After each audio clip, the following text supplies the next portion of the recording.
So yeah, I'm going to talk about open source, not the ketchup kind, but the code kind. And the first thing I wanted to say was that this is not a proprietary software development bashing session. This is all about an alternative to proprietary software, not saying that open source is the only thing you should be using.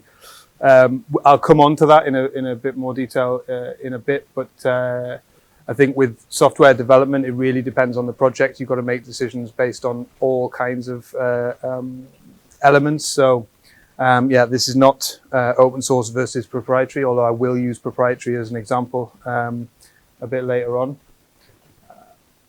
Quick hands up in the room, who uses open source software?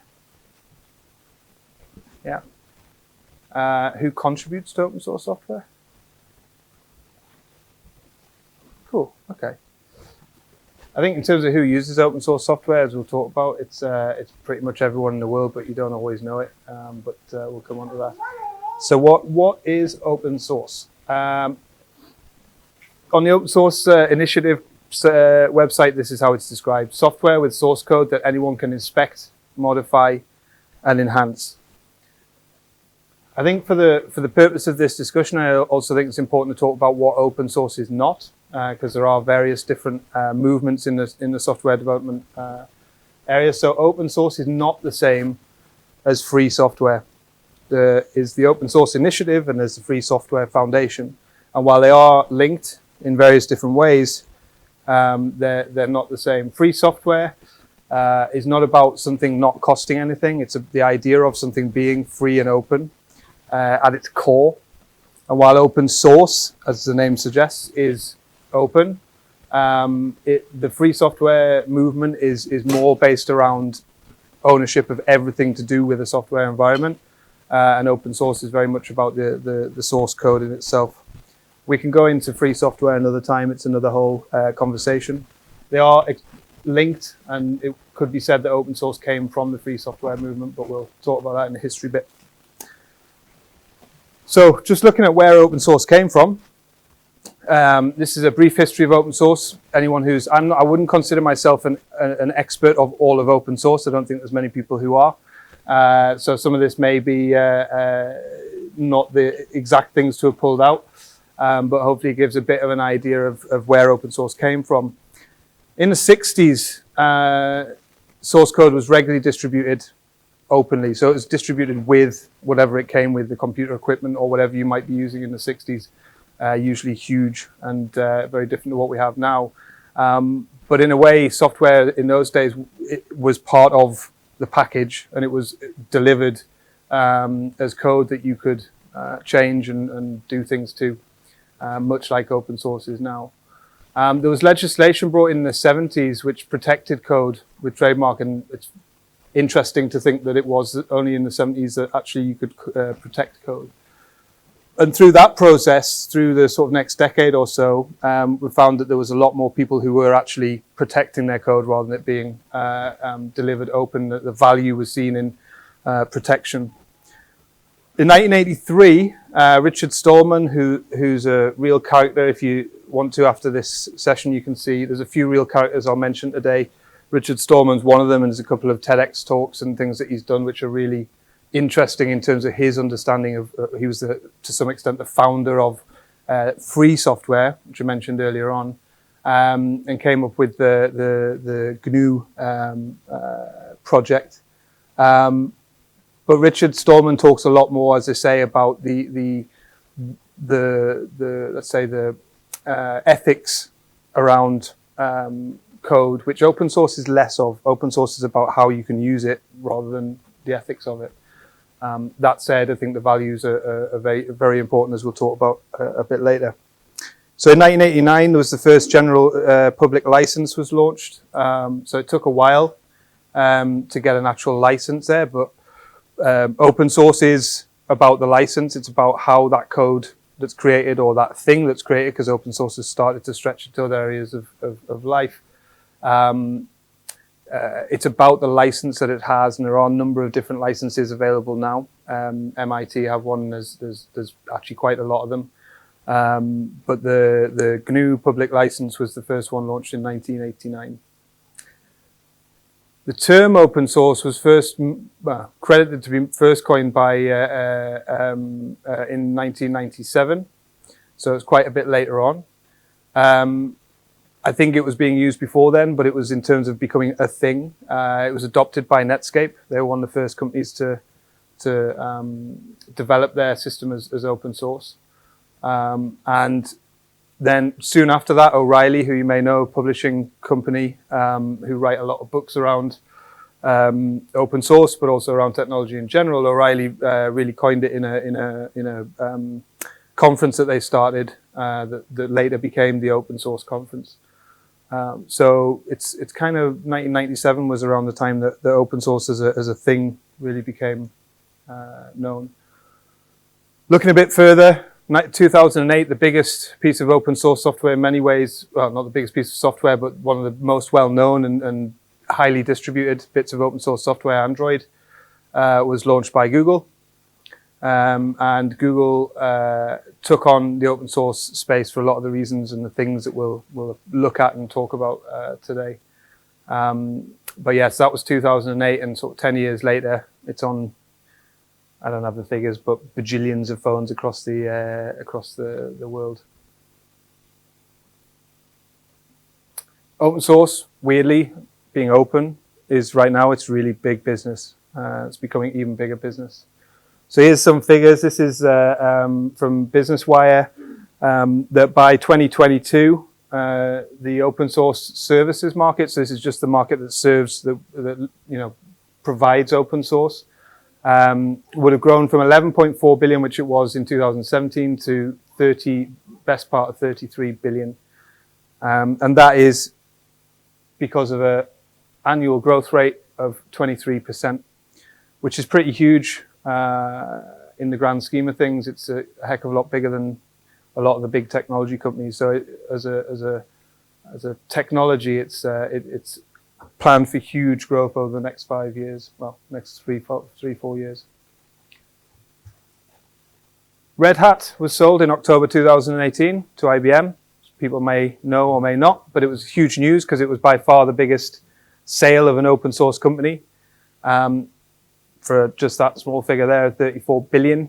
So IBM had been quite a long time using open source, but this was a huge move to buy Red Hat. Red Hat is for anyone who doesn't know, is a form of Linux. Here's some other big purchases that happened over the last 2 years or so. Magento was bought by Adobe, so Magento is e-commerce software. Adobe purchased that for 1.7 billion. While Magento wasn't strictly open source, it had a community version that was open source, but it was still, a lot of the development was based in the open source communities. MuleSoft, which was open source, so bought by Salesforce for 6.5 billion.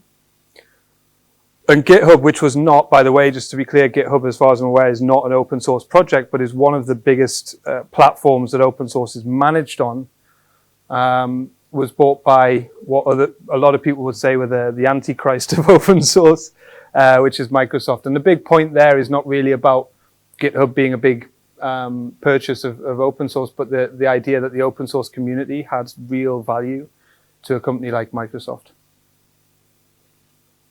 That one got a lot of questions asked by a lot of the open source community, but you can go and read about them on Reddit and various other places. So open source is absolutely everywhere, and as I said before, you probably sometimes, depending on how techy you are, you probably don't even know that you use an open source. Android is open source, macOS is based on open source, while not being open source itself. Linux, which is probably one of the most famous open source projects and certainly one of the biggest, given all the different flavors that it has. Firefox, Mozilla Foundation has a lot of open source projects, but Firefox being one of the most well known. The internet, I mean by that, a lot of the internet is built on and powered by open source. TVs, washing machines, in-flight entertainment systems, interactive screens, smart home devices. Open source is all over the place, and a lot of time you just don't realize it. People take the fact that you have this open code and this code that you can build upon yourself, and create their own things out of it that then become, in some cases, massively profitable. So we're seeing these days a new era of growth. If you again do a bit of searching online, you'll see that open source in 2018, it was considered one of the best years so far. But I think, and this is my personal point of view, that a lot of the value of open source is in its values. The idea of sharing, the idea of collaborating. So I'm just going to tell you a little bit about me. I'm CEO at Consultant Design. We're based in this building. We are a private profit-making company, but we have strong social values. And some of this will explain maybe where my interest in open source came from. We've done, I've personally done, many non-code contribution to multiple open source projects, particularly Drupal, which is the sort of project that we use the most, but also with Civi CRM and others.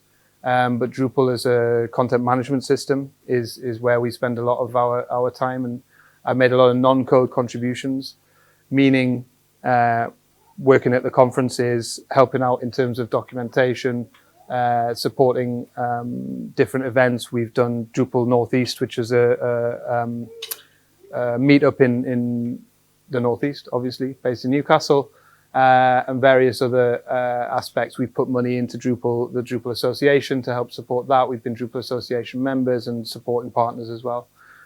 Probably the peak of my involvement in the open source community was when I joined the community working group for Drupal, and that was in 2015. I stayed there for 3 years and left last year. Possibly one of the most interesting and possibly one of the hardest things I've ever done in my life, because it required a weekly meeting, which is not a huge thing, but a weekly meeting where we would go through all of the complaints or issues that were faced in the community. So anyone who posted something onto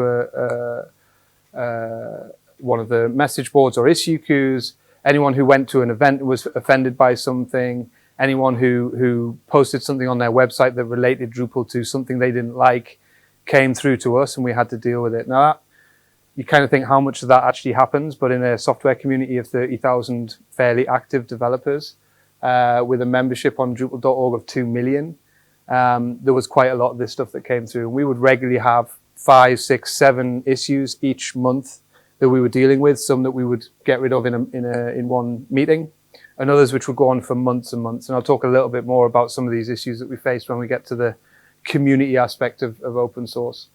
But by its nature, open source is a lot more, there's a lot less control over the human aspect of the developers and the surrounding community. And therefore, something like the community working group becomes a necessity in order to keep some level of order, especially in the modern day, if I can say it like that. But I'll talk a bit more about that in a little while, but that's where a lot of my experience of really understanding some of the deepest, darkest bits of open source, as well as understanding the high-level concepts. I wouldn't particularly say I was an open source expert. I don't go after all the open source projects. I wouldn't have enough time in a day, but I've used open source for a very, very long time. And as I say, had that various different experiences of it. If anyone's got any questions as I go, by the way, do just shout or stick your hand up, or that doesn't include the little blonde one. So looking at my journey in open source, or my journey in life or in career, let's say, and how that relates to open source. So I started with HTML in 1998 when I joined a startup called Portal Builders. This was set up by a friend of mine at the time who had just finished a big networking contract with the NHS and got a heck of a lot of money, which was quite standard in those days for networking people in the right contracts. And he decided he wanted to change the world by creating a modular way of managing content on the web, which at the time was, in my opinion, revolutionary or evolutionary, but what you got there? Thank you very much. But now is effectively what we use in terms of Drupal, WordPress, and the likes. And I still have some of the old documentation from back in those days to remind myself that that's kind of where it all started. Completely failed as a company. We set up in South Gosforth in Newcastle in a lawnmower repair. What was a lawnmower repair shop. So we entered this place and got really low rent on it, basically because of the fact that the walls were caked with grass that we had to kind of scrape off the walls, off the floor. We had to chuck away a lot of not working lawnmowers, and eventually turned it into some kind of working office. And yeah, really sort of old school, worked out of there, but basically ended up literally running ourselves into the ground on pizzas and Red Bull, and the vision was way bigger than we were able to do between two of us. But that was my first experience, and an early experience out of college, of the startup world, but also of how code works, how you manage code, and more importantly, how you sell code and sell the concepts of code to other people. Obviously, the world is the technology world is a you know, we were working off an ISDN line. There was 128K, you know, so it was, and that was cutting edge. 2001, I joined Consultant Design, which was set up by my business partner, David. And I joined as a freelancer, kind of coming out of the portal builders world, and had the opportunity to work with some really great organizations in the Northeast, including St. Oswald's Hospice and Time Weir Partnership and many others. But in 2004, we worked with an organization, or it was really with another guy with a mad idea, a mad vision, who was working actually on international youth projects. And these international youth projects were mostly funded through the EU, but various other, through the British Council and various other organizations. We gave young people in the Northeast opportunities to go abroad, or brought young people from different countries to meet young people in the UK. But we also worked with teachers and youth workers and various others to talk about intercultural dialogue and how we talk to different people in different cultures. And actually that work set me in a lot of good stead for the open source community work, because when you're working in a global community, you really need to understand how different it is in different places. After a few years within some of the work I was doing in Global Voice, and we kept Consultant Design alive, by the way, during this period, I discovered Drupal in 2006 when I was assessing 3 brand new pieces of software in Joomla, Drupal and WordPress, which were all pretty much just coming out of their infancy at that point. And we took on Drupal because we were working internationally, and it had a lot of internationalization, a lot of multilingual capabilities that the others didn't have. And that was my first touch with open source, was getting Drupal. And I had it as a basis of, I can download this thing, install it, and do loads of stuff without any coding knowledge for free. That was my introduction. It was like, how come this stuff is free? But it was free. And it took me a while, not that long, but because there was lots of problems with it back then. It was version 4.6. I think it's on 9 now. It was a horrible piece of software in comparison. But it took me a while to understand how open source works. How, if you want help, you've got to ask for it. How, if you ask for help, you'll get it. And how collaborative and different the open source world was to, you know, sticking out at that point floppy disks of Windows in and using that. I made my full return back into Consultant Design in 2010. We were still there and still using Drupal, but then we started taking on staff, some of which are here. As I say, in 2015 joined the Drupal CWG. So that's a little bit about sort of my background. But there was a number of things that I learned over this time that I think apply both to me and to open source, and I hope apply to why it's great to use open source. So collaboration is one of the main things. I found this through all the work I've ever done, is that we're much stronger when we work together. You achieve so much more when you have people collaborating on things. Sharing is better than keeping it to yourself. I've always felt this, and you know, while might not make quite the millions that the very few people that manage to keep things to themselves do, but I do think that in the most cases, sharing means that we all learn together and we all benefit together. And probably the biggest one is loving what you do and surrounding yourself with other people who are doing the same. I've always tried to focus my time into the things that I really love doing. And I've always tried to help other people around me to do the same. And this is a key part of open source, even though it's maybe not said that openly all the time. But I think one of the big things about open source is that a huge amount of the time that goes into it is voluntary, because people care and want the project to be a success. And they do that because of the fact that they love what it is and they feel some ownership and some belief in what it's doing. So I'm going to give you a really, really crass look into my thinking of how open source works here. And you have to praise my diagrammatic skills here. In a second, when I say, so contribution, collaboration, and community is where I think the core of open source code comes from. So this is my amazing diagram to explain really in a complex nature how open source works. No, this is a very high level idea. I didn't touch anything there. And of course, the world is much more complex than this. This is just a very basic idea. And in my head, why I think open source makes sense. You could tell me that it's just total rubbish. But often what you have, we start with a company down in the bottom left there. You have a company in various different guises, in various different spaces, who will pay developers to create something. And I say developers, I use that in the widest term, and it doesn't even have to be developers. It's anyone who contributes to that code actually happening. I wanted to make that clear so I didn't get beaten up by the designers and the front enders that I know are in the room. But I'm using developer just because we do, code is where open source is primarily set. So you have a developer and you're paying that developer. They produce code. That code goes to the consumer, and I use consumer widely. I don't particularly mean the person at home who buys things on Amazon. It could well be another company that consumes that code to do something else with. But they pay that the code goes to that consumer, and the consumer pays the company for that code, whether that's buying something or it's literally paying for the code. If you want to grow and you want to develop more code and bigger things, then you pay more developers, and they create the code, and you get more money coming back from the consumer through to the company. The main difference, I think, with open source is that you've got all these other developers outside of that whole process contributing to the code as well. If you look at it in this way, it's a lot more complicated, but it becomes a bit of a no-brainer as to why open source works.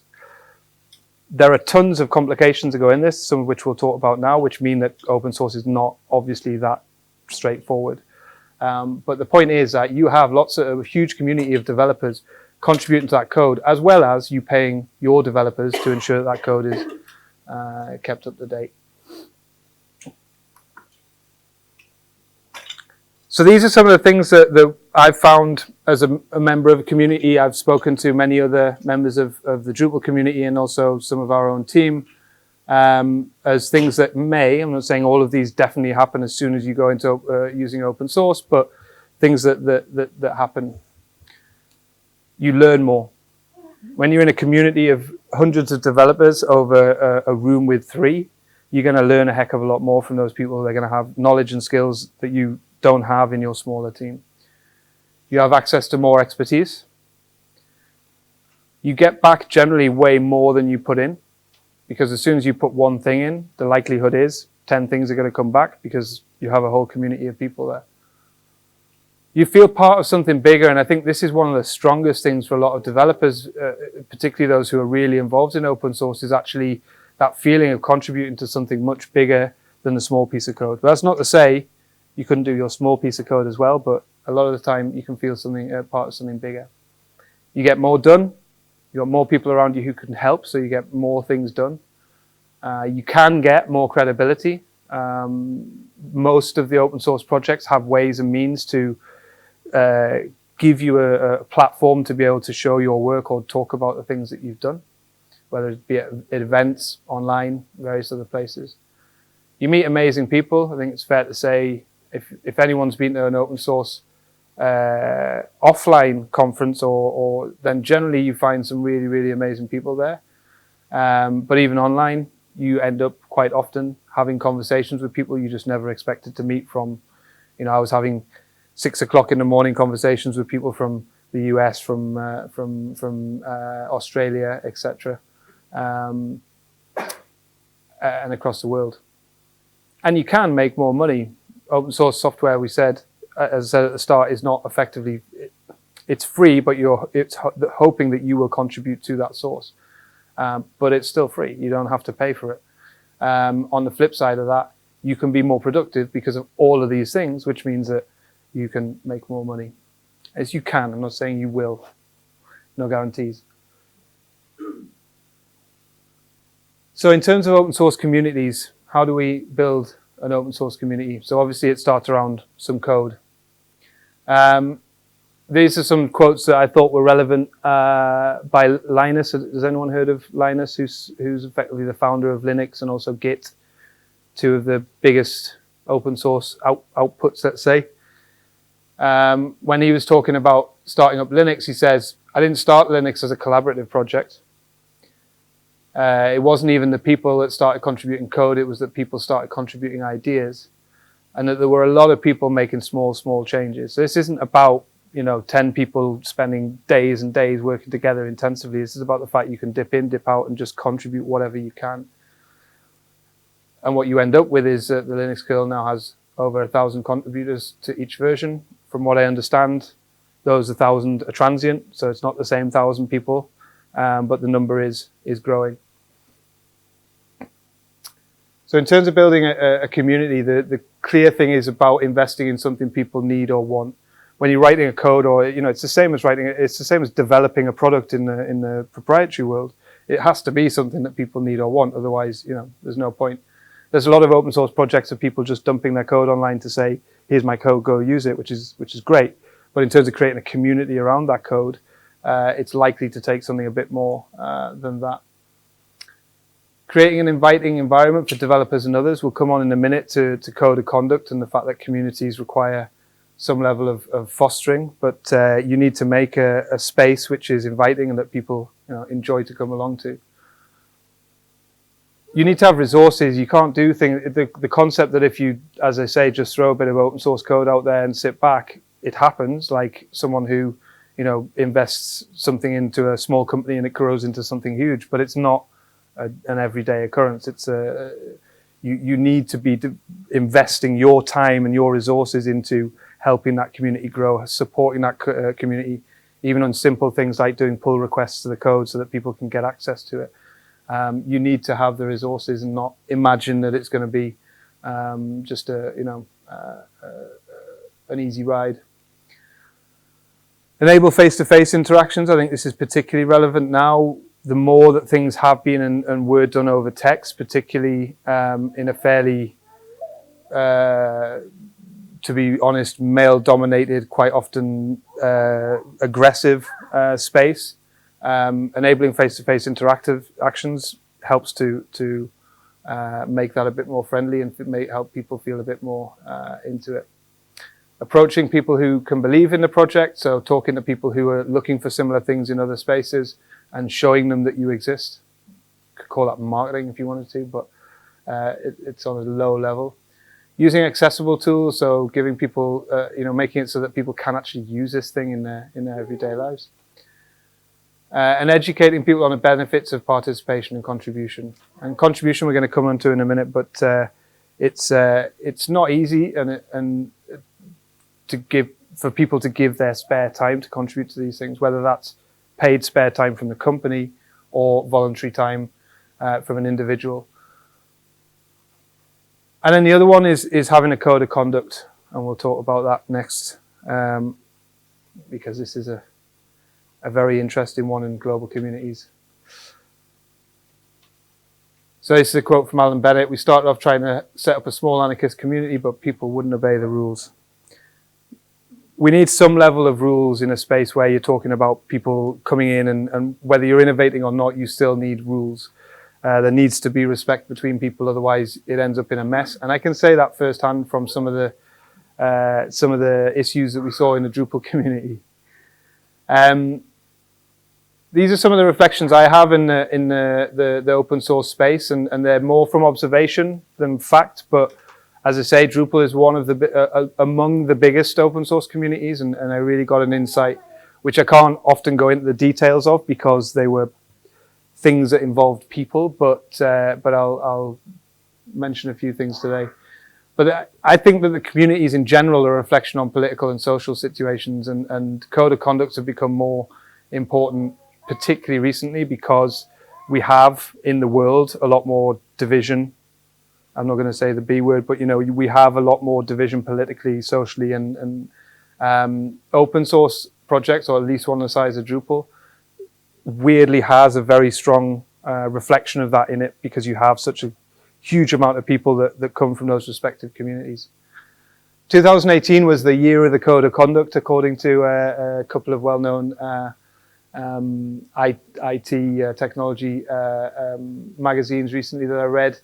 And this came because there were multiple different situations across open source communities where they were really rocked, some of which didn't really survive or are in real trouble right now as communities because of issues surrounding the code of conduct and surrounding the conduct of the people inside those communities. There's huge challenges when you're working across borders and across cultures. It's really easy that the first one, for example, is the English language, right? Most of the open source communities are using the English language, and most people who are coders will learn English through necessity based on the fact that that's how the communities talk about things. However, it's not therefore the first language of a lot of the people who are involved. And on working in a collaborative way, you have to be talking all the time. You have to be communicating with each other. So if you don't, have English as a first language, it can be really, really challenging. And a lot of the issues we used to deal with in the Drupal community was people saying this person's being really rude, and in fact, all it was just an English language. They're just being very short and to the point and straightforward because that's how they knew how to speak the language. That's just language. Then you bring in different cultural, backgrounds, different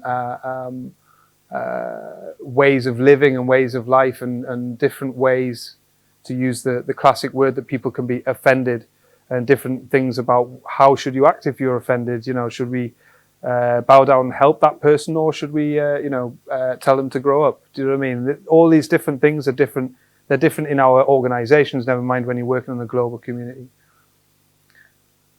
And I think, as an example, free and open even, the open source movement and the free software movement both have big arguments about, what's right, what's wrong, how they should work, how they shouldn't work, etc.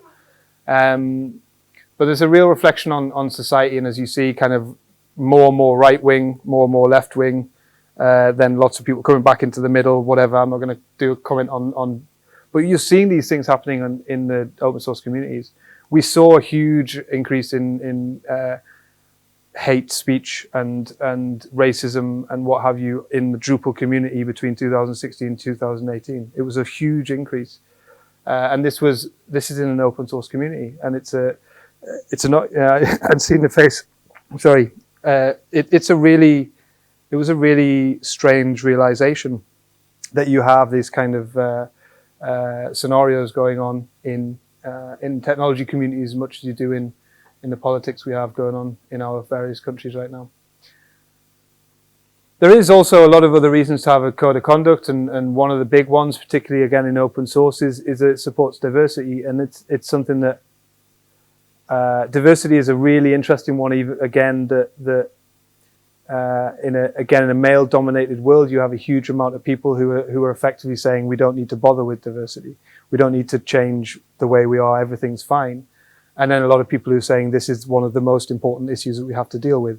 And that's a really hard thing, again, to manage, but the code of conduct supports that process and allows, as long as it's written well, and as long as it's done the right way, supports the ability for people, less people who are not in the communities now to join and feel that they're accessible. So code of conducts are really important in a number of different ways. But we had literally moments where the Drupal community was in the worldwide tech press because of the sexual life of people inside of the community. You know, that's where it's got to now. It's just a different level. It's not a case of people just getting their head down and coding stuff. They're really a reflection of the rest of the world. On the legal side, I tweeted about this the other day, but I was at a tech event that was put on by a local organisation, which it was a fantastic event. And we had, they had a moment, a sort of roundtable moment, let's say, or a discussion moment, where there was two legal advisors. They were software-specific legal advisors from lawyer companies. Yeah, they were lawyers, and they were sitting discussing about, you know, best practice, let's say, from their experience in the software world. And pretty much all of the discussions were about how you protect the code that you write and the things that you do. And in many ways, I'm all for protection. You know, IPs are not just valuable, but important in many, many different ways. However, when it came to software, I actually just posed the question and said, have you ever in your careers advised one of your clients to look at open source as a means of, you know, making your code open source, or as a means of something to use within your code? And they both said, no, never. For me, that's a real problem. I think that while I'm not saying that everyone needs to be using open source and that open source is the solution to everything, but the idea that software-specific lawyers can be saying, don't use open source, just suggests to me that there's still a huge problem with people understanding how open source can be used, when, as we saw at the beginning, some of the biggest transactions in terms of technology company purchases are coming from the open source world. That for me sounds like it's ill-advised advice, or that there needs to be some updating of the legal background. There is no doubt the open source world on a legal basis is complicated. If you want to develop something with lots of different open source licenses, you enter lots of tricky questions which need actual legal advice, and can't just be done by reading up on them, I don't think. But that's legal advice. It's not the idea. You know, if Google and Red Hat and some of the other biggest companies in the technology world are using it and embracing it, then I think to not have any advice or not let anyone know that it's an option is a challenge. So that's pretty much kind of my overview. As I just mentioned there about I do have I'm going to do a bit of a mission here in terms of trying to get open source a bit more out there. So what can we do next? So I'm not expecting anyone to go and knock on a lawyer's door and sit down with them and tell them they should be talking about open source. However, open source is under the radar as far as I'm concerned, as someone who spends a lot of time in the tech sector, particularly in this region. It's not something that's discussed much at all. There is a busy meetup scene in Newcastle, but it is about specific communities. So you'll find the WordPress community. We used to have the Drupal community, but we stopped it because there wasn't enough interest.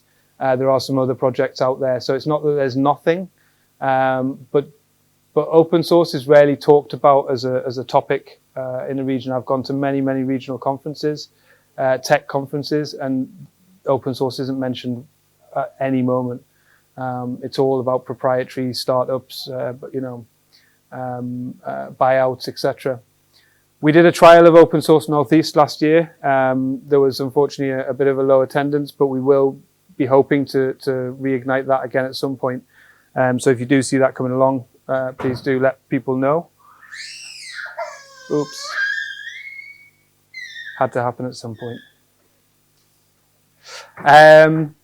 And yeah, I think there's a general lack of open source awareness in Northeast. Some would say there's a lack of open source awareness across the world, but I think it's something that we can tell people more about, and we'll find that growth that we looked at the start will be even more so.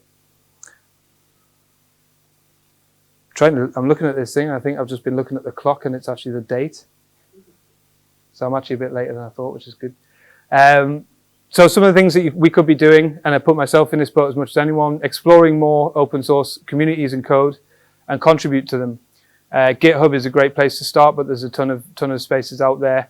Perfect example earlier today, Stefan, one of our developers, found a bit of code last week to help in the updates on for all of our sites across the company.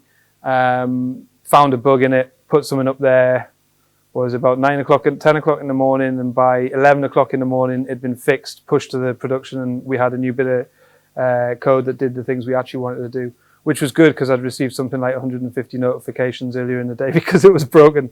But it just gives you an idea of how responsive and how quick and how great open source can be, that you can go and get something that solves a problem that you have. You can ask for help and the people give it to you, and you don't have to pay for that. You just have to help them by finding those problems and reporting them to them. If you want to get into the bigger open source, I talked about Drupal. One of the things that I didn't get a time to kind of talk about too much, but open source has gone through the full stack now, the technology stack, right? It started off very much in Linux and operating systems, but now it's going through every single bit of the technology stack, particularly in terms of web software development, but in all areas. So there's always open source communities out there. They're worth checking into, trying the code, and if you find something, contribute it back, or if you change it, then let people know. If you're doing a project, if you've got a little bit of code that you've written, don't know how many coders we've actually got in here, but if that is the case, then put it on GitHub and let people use it. You'd be amazed. As I said before, it doesn't happen very often, but it could be the start of the next. I was going to say Linux. That's a little bit ridiculous, but it could be the next big thing. So consider making your next project open. I don't think protecting code really does any major benefits for the use of it, at least. And tell people about your experiences. I think, again, the open source community is it's behind the scenes, and I think the more we talk about how we've used open source, how it's important, and what it's meant for us, the more that it'll get more profile.